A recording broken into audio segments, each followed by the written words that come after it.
নমস্কার, আপনারা দেখছেন চ্যানেল এবিসি। আমি বিজয়, আর প্রত্যেক দিনকার মতো আপনাদের সামনে উপস্থিত হয়ে গেছি।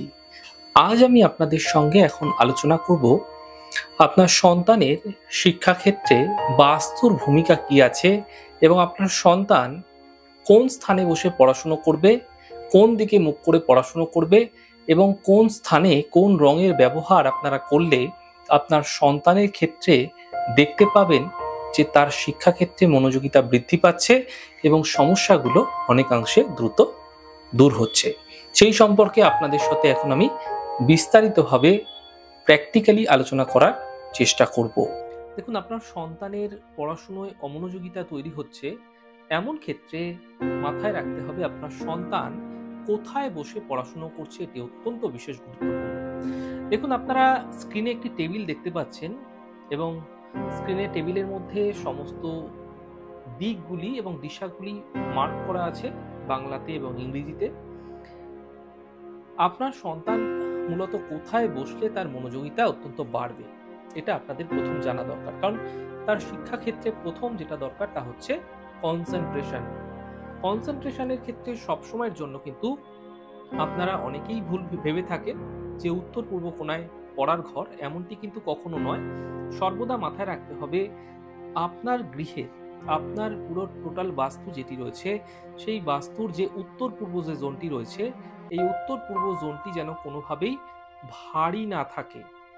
এই স্থানে কোনো রকম সিঁড়ি নেই, এই স্থানটিতে কোনো রকম ভাবে আগুনের কোনো জিনিস নেই। অর্থাৎ অনেক সময় হয়ে যায় কি এরকম, এই স্থানটিতে আপনারা রান্না বান্না করছেন বা অগ্নির কোনো উৎপাদক কোনো জিনিস রাখছেন, এই স্থানটিতে কিন্তু কখনোই রান্না বান্না করা যাবে না বা অতিরিক্ত আগুনের ব্যবহার নর্থ ইস্ট কর্নারে করা যাবে না, অর্থাৎ উত্তর পূর্ব কোণায়। এই জোনটি মূলত যেটি করে আমাদের আইডিয়াকে আমাদের মধ্যে আনতে সাহায্য করে। অর্থাৎ আমরা শিক্ষার ক্ষেত্রে যে সমস্ত কনসেন্ট্রেশন লেভেলগুলো পাই সেটা কিন্তু পাই উত্তর পূর্ব কোণা থেকে। অর্থাৎ এখান থেকে কিন্তু আমরা সোর্সটা পাচ্ছি।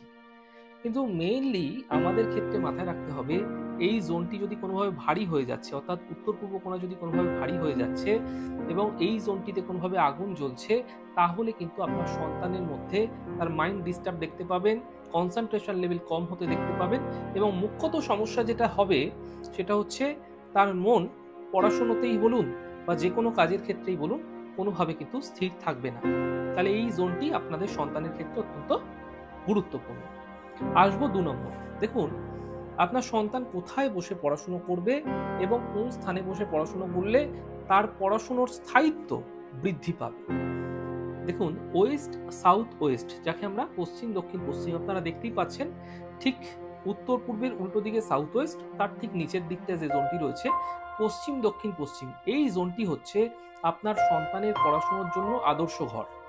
অনেকেই বলবেন উত্তর পূর্বে পড়া যেতে পারে, অবশ্যই যেতে পারে, কিন্তু ওয়েস্ট সাউথ ওয়েস্টে যদি পড়াশুনো করছে এবং এই স্থানটিতে যদি আপনার সন্তানের বইপত্রগুলো রাখছেন, তাহলে সেটি আপনার সন্তানের ক্ষেত্রে অত্যন্ত বেটার রেজাল্ট দেবে, যার ফলে আপনার সন্তান পড়াশোনার প্রতি কিন্তু আগ্রহ বৃদ্ধি পাবে। আপনার সন্তানের মধ্যে একটা সবসময় কিন্তু তার প্রতি ফোকাসড, অর্থাৎ পড়াশোনার প্রতি যে ফোকাস সেটা থাকতে দেখতে পাবে। এখানে আরেকটা যেটা গুরুত্বপূর্ণ জিনিস, এই জোনটিতে যদি আপনারা কোনো মোবাইল রাখছেন, আপনারা কোনো কম্পিউটার রাখছেন, তাহলে কিন্তু তার প্রতি আপনার সন্তান আকৃষ্ট হয়ে যাবে, অর্থাৎ আসক্তি জন্মাবে।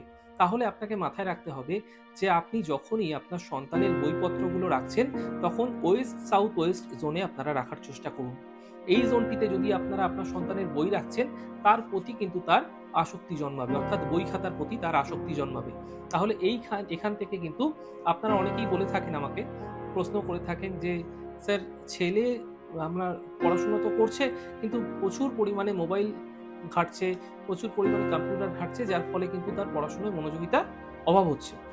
এই জোনটিতে যদি আপনারা কোনোভাবে কোনো মোবাইল রেখেছেন, কোনো রকমভাবে তাকে এই ঘরটিতে থাকতে দিচ্ছেন কিন্তু এখানে তার বই নেই, তাহলে কিন্তু তার মধ্যে এই ডিস্টার্বগুলি দেখতে পাবেন। তাহলে হলো দুটো দিক, একটা হলো উত্তর পূর্ব, একটা হলো ওয়েস্ট সাউথ ওয়েস্ট। এবার আসবো আমরা রঙের বিষয়। দেখুন, রঙের ক্ষেত্রে উত্তর পূর্ব যেটি রয়েছে, এই উত্তর পূর্বের এই যে জোনটি রয়েছে, এই জোনটিতে কিন্তু লাল রং করা যাবে না। আপনারা এখানে দেখতে পাচ্ছেন আমি নীল রং করে রেখেছি। এই জোনটিতে সর্বদা হালকা নীলাভ কালার করা যেতে পারে, আকাশি কালার করা যেতে পারে। এইখানটিতে কোনোভাবে যেন হলুদ রং না আসে। অনেকেরই কিন্তু একটা ভুল ধারণা আছে যে উত্তর পূর্ব কোণা মানেই কিন্তু হলুদ রং, এমনটি নয়। উত্তর পূর্ব হচ্ছে জলের দিক।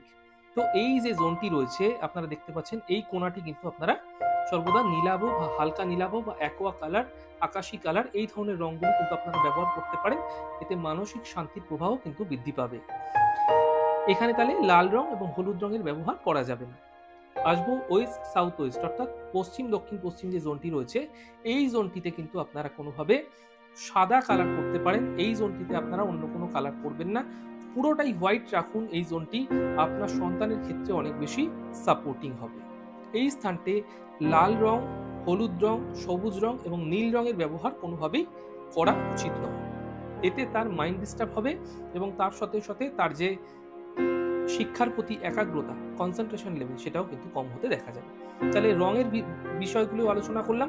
এবার আসবো আপনার সন্তান কোন দিকে মুখ করে পড়াশোনা করবে। দেখুন, যখনই আপনার সন্তান পশ্চিম দক্ষিণ পশ্চিম কোণায় বসছে, তাহলে আপনার সন্তানের মুখ থাকছে পূর্ব দিকে, অথবা আপনার সন্তানের মুখ থাকছে উত্তর পূর্ব দিকে, অথবা আপনার সন্তানের মুখ থাকছে উত্তর দিকে। তাহলে বুঝতেই পারছেন, এই জোনটিতে আপনার সন্তানের পড়ার ঘর করুন এবং এইখানে আপনারা সন্তানকে এমনভাবে বসাবেন তার মুখ যেন পূর্বে, উত্তর পূর্বে অথবা উত্তরে, এইটুকুর মধ্যেই যেন থাকে। এদিকে আপনাদের কিন্তু বিশেষ খেয়াল রাখা উচিত।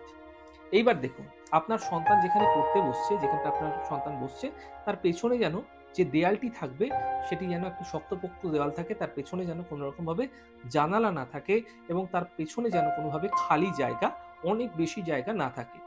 সে যেখানে পড়তে বসছে, তার পড়তে বসার সামনে যেখানটা সে বই খাতা রেখে পড়ছে, সেটি যেন কাঠের টেবিল হয়, অত্যন্ত ভালো হয়। যদি একান্তই কাঠের টেবিল না হচ্ছে তাতেও চলে যাবে, কিন্তু মাথায় রাখতে হবে এইখানটি কাঠের টেবিল হলে বেশি ভালো হতে পারে। তার সাথে সাথে আপনার সন্তানের এক্ষেত্রে মাথায় রাখতে হবে যে সন্তানের দিক দিশাগুলি যেন ঠিক থাকে, অর্থাৎ পূর্ব দিকে না বসে সে যদি এই জোনটিতেই সে বসছে, এই ঘরটিতেই সে থাকছে, কিন্তু তার ফেসিংটা রয়েছে পশ্চিমে, তার ফেসিংটা রয়েছে দক্ষিণে, তার ফেসিংটা রয়েছে উত্তর পশ্চিমে, তাহলে কিন্তু এটি সম্পূর্ণ নেগেটিভ হতে পারে। তাহলে আপনারা বুঝতে পারলেন, আপনার সন্তানের ক্ষেত্রে কনসেন্ট্রেশন লেভেল বাড়ানোর জন্য, আপনার সন্তানের শিক্ষা ক্ষেত্রে মনোযোগিতা বাড়ানোর জন্য এবং পড়াশোনার প্রতি আগ্রহ বাড়ানোর জন্য আমরা সহজাতভাবে কি করতে পারি। এ তো গেল সহজ বিষয়। এবার আমরা দেখব যে আপনার ছেলে নতুন কোনো রিসার্চ ওরিয়েন্টেড পড়াশোনা করছে, সেক্ষেত্রে এই দক্ষিণ পূর্ব কোণা অর্থাৎ সাউথ ইস্ট কর্নারের কিন্তু প্রয়োগ করতে হবে। দক্ষিণ পূর্ব কোণা আগুনের কোণা এবং অগ্নি আমাদের বিজ্ঞানের উন্নতির দিকগুলি নির্দেশ করে থাকে। তাই সাউথ ইস্ট কর্নারে তার একটি ঘর করাই যেতে পারে যদি আপনার সন্তান কোনো রিসার্চ ওরিয়েন্টেড ওয়ার্ক করছে। তো তাহলে আপনারা বুঝতেই পারছেন, বাস্তুতে অনেক বিষয়গুলো দেখার রয়েছে এবং অনেক বিষয়গুলোর গুরুত্ব বিশেষভাবে রয়েছে।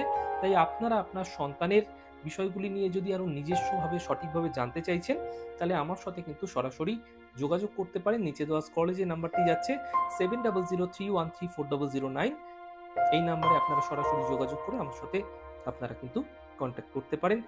তাহলে আজ আমি আপনাদের সাথে এখন আলোচনা করলাম বাস্তুর গুরুত্বপূর্ণ কিছু বিষয়, যা শিক্ষার্থীদের জন্য আপনার সন্তানরা কোথায় বসে পড়াশোনা করবে, কি রঙের ব্যবহার কোথায় করবেন, তার সমস্ত কিছুই আমি এই এপিসোডে আপনাদের সাথে আলোচনা করলাম। আমাদের ছোট ছোট আলোচনাগুলো যদি আপনাদের ভালো লেগে থাকে, সেক্ষেত্রে লাইক করতে, কমেন্ট করতে, সাবস্ক্রাইব এবং শেয়ার করতে বন্ধুদের সাথে ভুলবেন না। অনেক ভালো থাকুন, সুন্দর থাকুন, সুস্থ থাকুন। আগামী পর্বে দেখা হবে। নমস্কার।